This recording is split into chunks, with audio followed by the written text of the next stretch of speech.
ายดีสบายดีและสวัสดีจ้าสบายดีFCทุกคนเนาะยินดีต้อนรับเข้าสู่ช่องแคทสาวลาวคลิปก็ไปถ่ายแต่โดนเนาะพี่น้องเพราะว่าสาวแคทก็บ่สบายเนาะหนึ่งก็แล้วก็มีบ่ได้ไปถ่ายทั้งแรกพี่น้องเอ้ยก็คือเห็นหั่นแหละเนาะนี่ก็อยู่กับหลานเนาะกับน้องเลยน้องมีล่าเนี่ยเพิ่นไปหาปลาเถาเนาะพี่น้องคลิปนี้ก็เดี๋ยวสแกตสิมาถ่ายบรรยากาศเนาะถ่ายตอนหาปลาเถาสแกตก็ถ่ายอยู่เพื่อนเนาะเพราะสแกตบ่ได้ไปเนาะพี่น้อง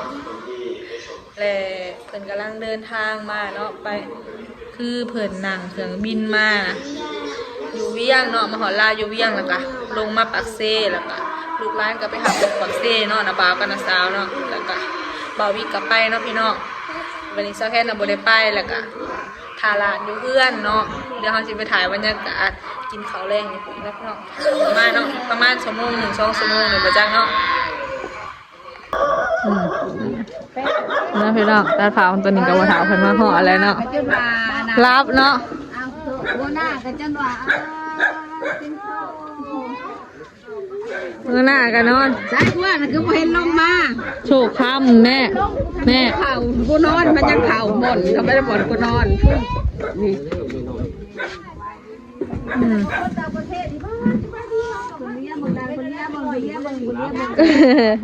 นอนพากันนอนมาจะก่อนพากันนอนวัวยองโทษดารามาใส่เก็บบ้าน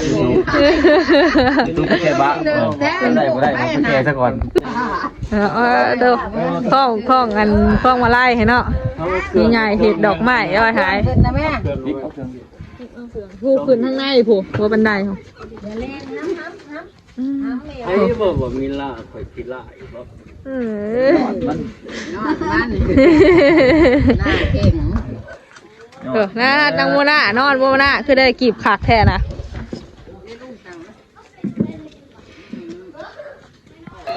เราถามมานั่งครัวนะพี่น้องกระเทียมเห็ดเดี๋ยวกินกันเนาะตำหมักถั่วเนาะตำหมักถั่วกับอันซื้อปิ้งไก่มาเนาะแต่ว่าซื้อปิ้งไก่มาปิ้งไก่หน้าโป่งปิ้งไก่ใหญ่หน้าโป่งพี่น้อง3 ปีแม่บ้านมันยากอะไรกับตัดเอาเลยนี่เบิ่งแต่มักพริกเนาะน้ำพริกอีแม่นะเพชรเนี่ยนอนตัวถ้าบ่มีน้ำตาลเนาะตามถั่วขาน้ำตาลน่ะบ่แซ่บได้โลกบ่คืนบ่ห้ามบ่คืนถ้าดวงจอดมันก็ห้องเวิร์ดซื้อถ้าดวงจอดมันน่ะถ้าดวงมันมามีแต่ไปจอดมาโตอะไรหรอกปิ้งไก่พี่น้อง80 ค่ะคนสุดเนาะตะกี้เพิ่นเอา90โตเก็บตัดเอาตัวใดก็ตัดเอาแม่ตัวใดเป็นตัวแสบตามันแล้วแม่มันเนี่ยมันเคลือบก้นเจ้าก้นเขากิน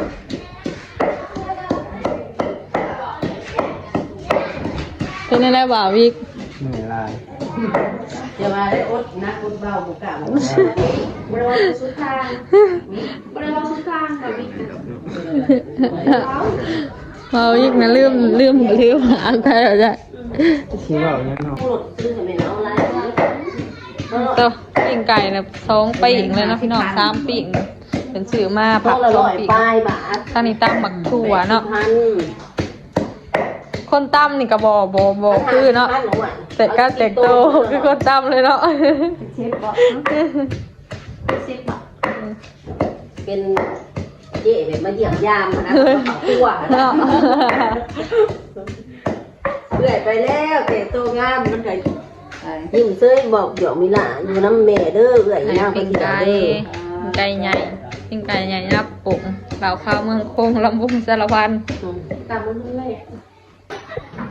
ปรุงอยู่เลยเนาะเนี่ยนะพี่น้องแล้วอะไรเนาะอันนี้ก็คือปิ้งไก่จ้าได้3 จานเนาะแล้วก็อันนี้หมกปลาจ้ะพี่น้อง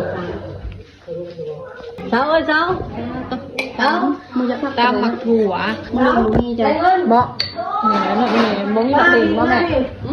ถ้ากระตุกนะแม่ถ้ากระตุกตัวนี้โถจ้ะเดี๋ยวกำลังแต่งไปกินข้าวเนาะตัว ไปอันนั้นเด้อแข่งกินเตี้ยตอนหาปลาเท้าเนาะกินข้าวแต่ว่าปิ้งไก่ผมก็ซื้อมาตั้งแต่พูดแหละ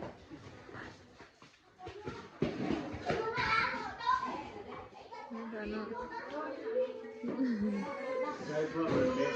มาเด้อ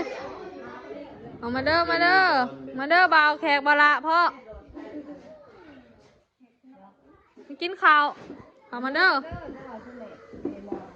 เน่นมาจ้านะ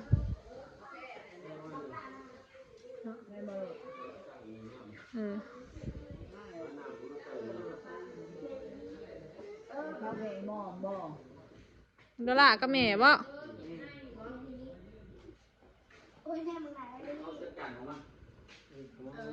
มาแล้วมันกินขาวเลยมาเด้อมาเด้อเท่านี้ให้มันพายมันใส่ในนี้เนาะเจ๊ไม่ใครสิป่วยบ่ว้าววันแล้วว่าขัวมาเดี๋ยวนี้แล้วแม่โตมาขัวอยู่บ่เหมือนจะพาย กินดิบเลยจันตะกี้กินดิบเลยไม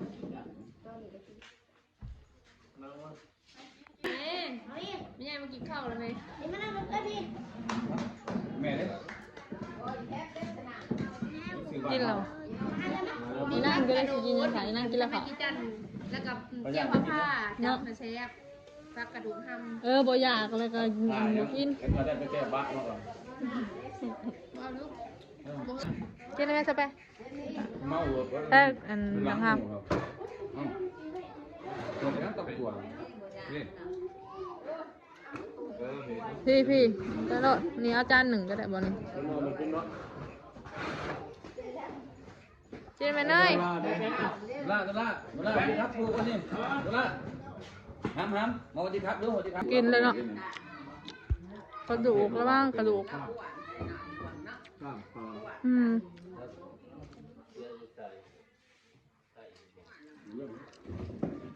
กินเขาเนาะคือบอกกินไม่ใหญ่เนาะโอ้เราตื่นเต้นอ่ะมาดีใจแห้งจนมากินหอดขาวเนาะได้หน้าดูมาแต่ก็ขนาดเล่าเนี่ยติดตะเกียงใส่โลไปบาทแซ่บเป็นไรจักจันมันนะพี่น้องมาหายปลาเท้าโอ้หุงใหม่มาบ่ใส่ก็ได้ขวานี่เขาไปเพื่อเป็นนัวใช่คันว่าเจ้าชีเฮ็ดแบบทดขึ้นมาแล้วก็สีขลุ่นก็นอนบ่ใส่ก็ได้น่าสำเสร็จเนาะหมอให้ได้หน่อยจะเป็นตัวสร้างเด้อโง่ไม่ยังกระทุกมันน้ำมันบ่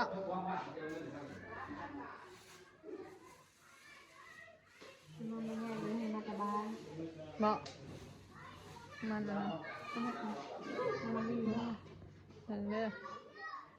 มันทอดแล้วของมันค่ะก็ใส่ลายให้ทอดเนาะ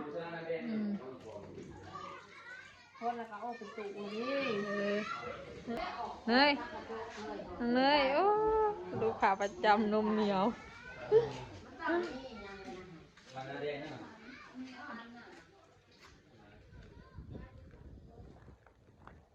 อากาศเมื่อนี่ก็เย็นได้พี่น้องเลยลมหนาวลมเย็นพากันไปใช้ปะนี่อย่าเล่นพากันไปใช้ถอดนะพี่น้องถอดเอาเนี่ยเสด็จน้ำมันจะเลย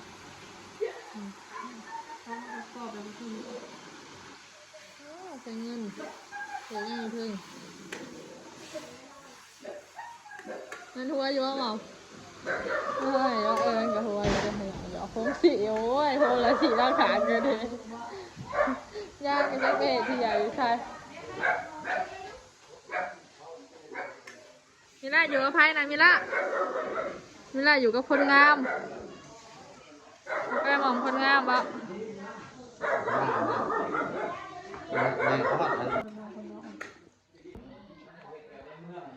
นะพี่น้องอันเห็ดแบบว่าทอดแล้วก็มาใส่ขนอใส่รสดีเนาะใส่รสดีคุกรสดีมันสีออกนัวอันนี้ก็คือแมงจักจั่นเนาะพี่น้อง จากจานบ้านเท่านี้แหละ นี่นะเขาก็ น้องแบงซิมก็เด้อกรอบขาดอยู่ได้ให้มันใส่ใบกี่หัวได้แล้วเนาะใส่ใบกี่หัวถอดใช่ลุง